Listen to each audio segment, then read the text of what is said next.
So let's talk about right now. We're in a climate of. It seems like there's conflict over in the Middle East. Mm-hmm. There's conflict over in the Ukraine and Russia. There's conflict in the United States of America. It is. And it's bleeding over into the marriage relationship. Oh, let's not let that happen. Let's talk about it. Everything we share just elevates the marriage. It's me and your Tausches, horse and carriage. Oh, and I knew that I found love when I found you.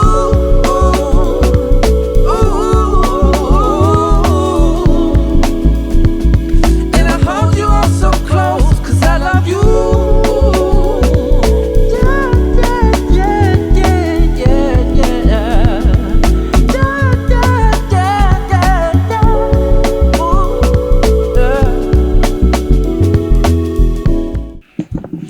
I'm James Lee. And I'm Tasha Lee.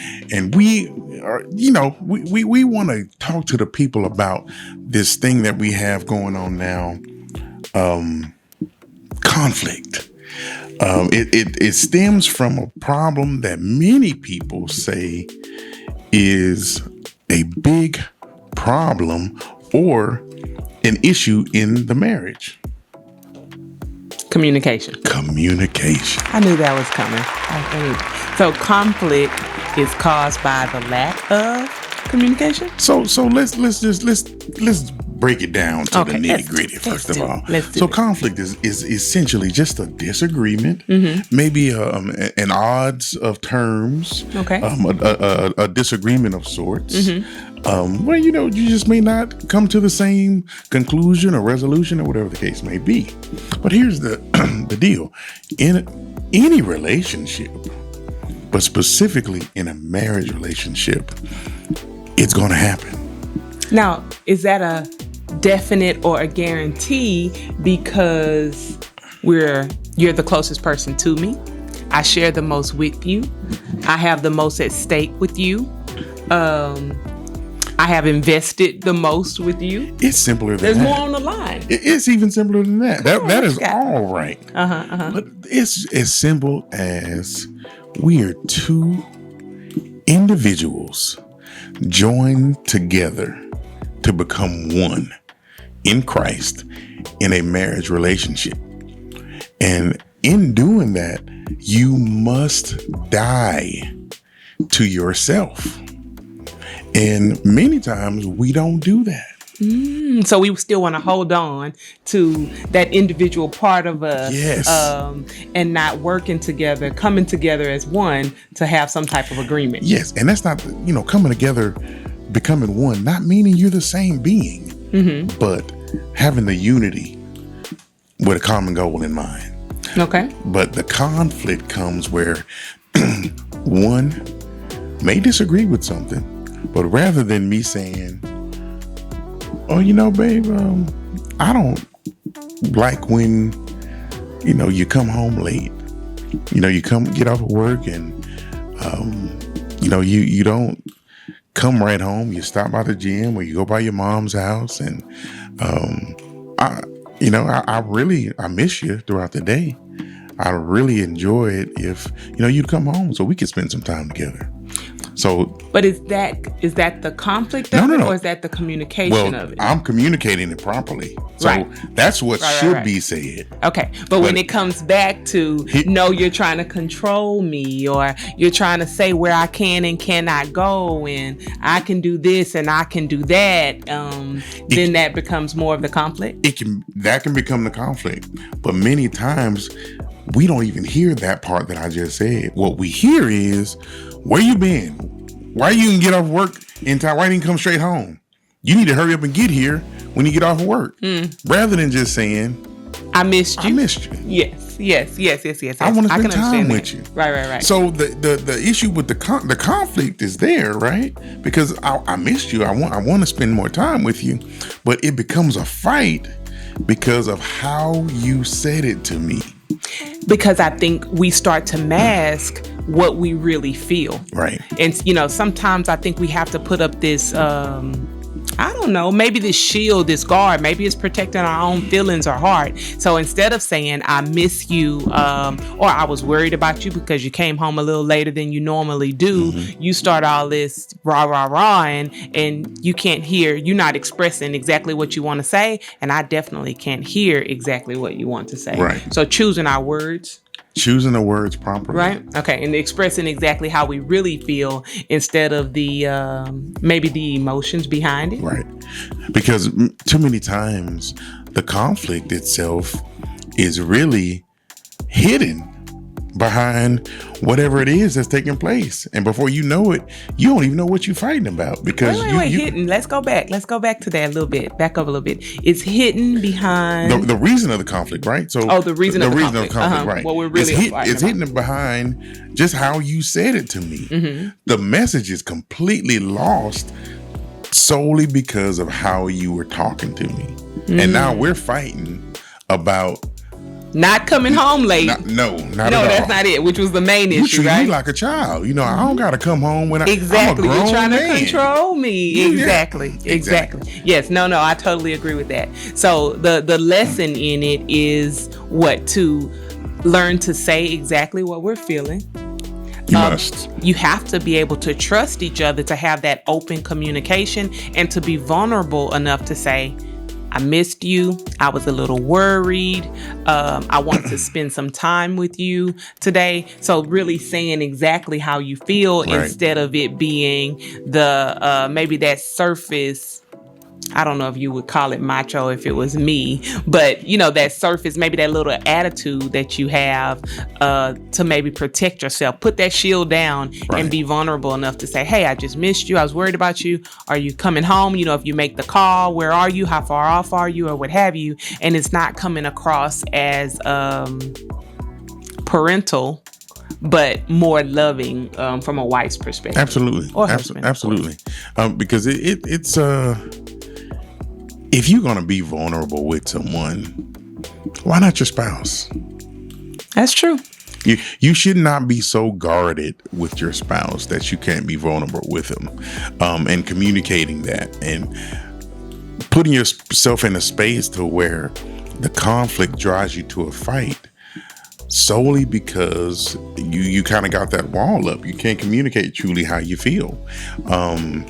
You don't want to. Conflict is natural. I'm just telling you, if you don't have conflict in your marriage, you will. Oh yeah, keep on saying good morning. That's keep waking people up. Say, right? Absolutely. And the other thing I was going to mention, the Proverbs 15:1. Oh, you got some word for us? I got a little word for you. Because it's not all. We're not just making this stuff up. Yes. So you could go back to your guidebook, right? Go back to your map. So Proverbs 15:1 talks about a gentle answer turns away wrath, but a harsh word stirs up anger. And what that makes me think about in a marriage is I know how to get under his skin. I know how to push his buttons. I know what's going to upset him.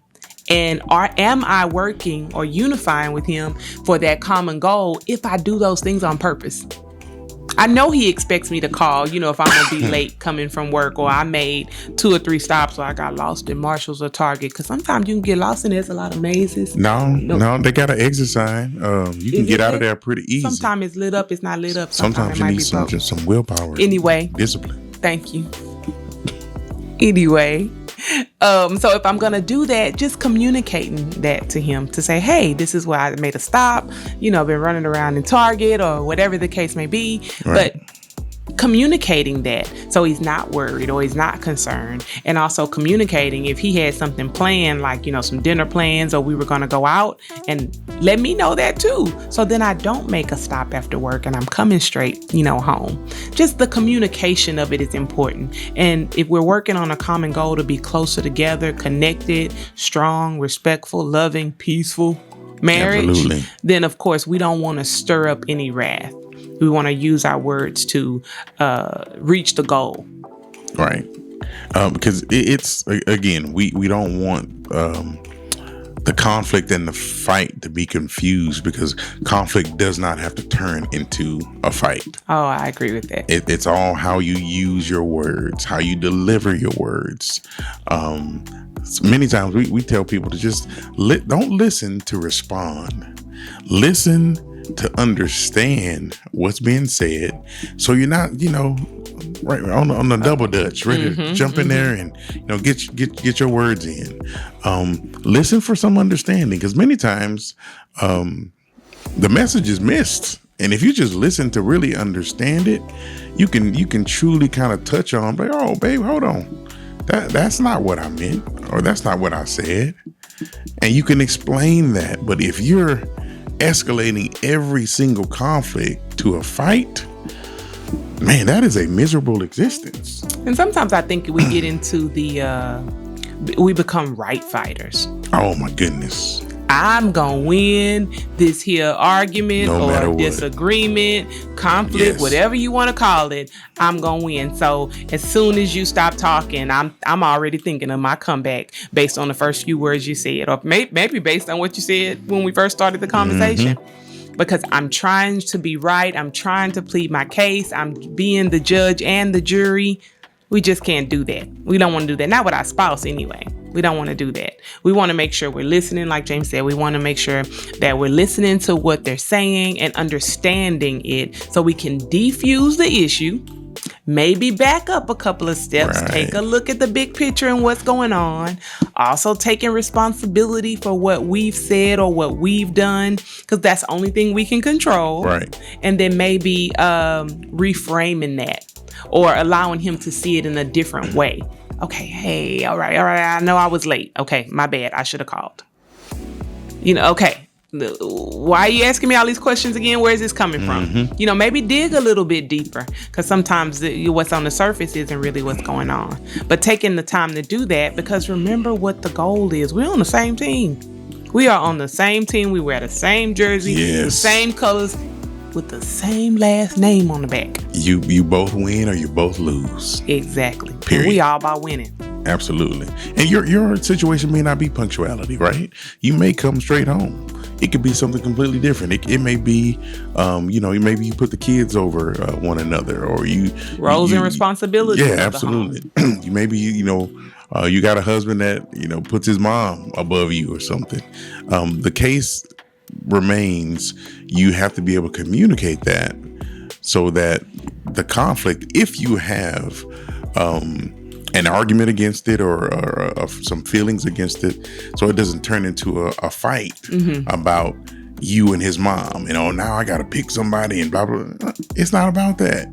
I mean, your wife should be before in that line anyways, but the key is communicating the true feelings of what it is, so that you give me an opportunity to fix whatever the situation may be, so we don't have to escalate it to a fight. So we're trying to come to a resolution. You ever have an argument or a conflict, as he says, a conflict that just goes on and on and on and on. It's like, 10 minutes in, whatever, 15 minutes in, you start thinking to yourself, what are we arguing about again? You forgot. Because sometimes we start layering stuff on from last week and last month and 2 years ago, and everything is just getting so muddled. So just remembering, let's take one conflict at a time. Absolutely. Number one, handle the conflict when the conflict happens. Right? Ooh, right in Lord. that moment. Don't be trying to talk to me about something that happened 2 weeks ago, because I didn't slept since then and I don't remember anyway. At least not all the details, right? So handle the conflict when the conflict happens. Settle it at that time. Let's come to a resolution of what's going on. And let me be clear. If you need some time to cool off, talk to the people. Take some time to cool off. Please do. If that means you need to put it to the side and come back and revisit it, do so. Yes. Now, we are big believers in don't go to bed mad. Right. But I'm also a big believer that I'm not just going to be looking at the back of your head and we just sitting at this table forever and ever until 5 o'clock in the morning. We're not doing that foolishness either, because I need my sleep.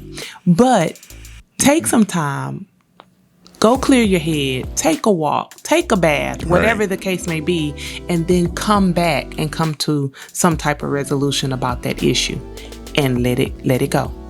Leave Definitely. it right where it is. Because if you carry it into next week or you sweep it under the rug, I guarantee you're going to trip over it. And Guaranteed. It'll come back up for sure. Yeah. And the key with that cooling off period is you can't unsay something. Once you say choose something, your words. it is out there. Yes. And words hurt. One of the biggest lies ever told is that sticks and stones may break my bones, but words will never hurt me. That is not true, especially coming from someone who you consider one with you. You say words to hurt. Like she said before, we know what triggers you, what can push your buttons. So take that cooling off period to just say, you know what, I'm going to chill. And remember, back to the word too, power, the power. Yeah. The power of the tongue. I always, whenever I hear them, like, little old tongue, but you could beat a man down to a pulp. Yep. He can still say, yo mama. He can. So just remembering that and what you're trying to speak over your marriage and speak into your marriage and speak to your spouse. Remember that even in conflict. Absolutely. Cool. That's good stuff, babe. Good stuff. So, as always, if you can use it, use it.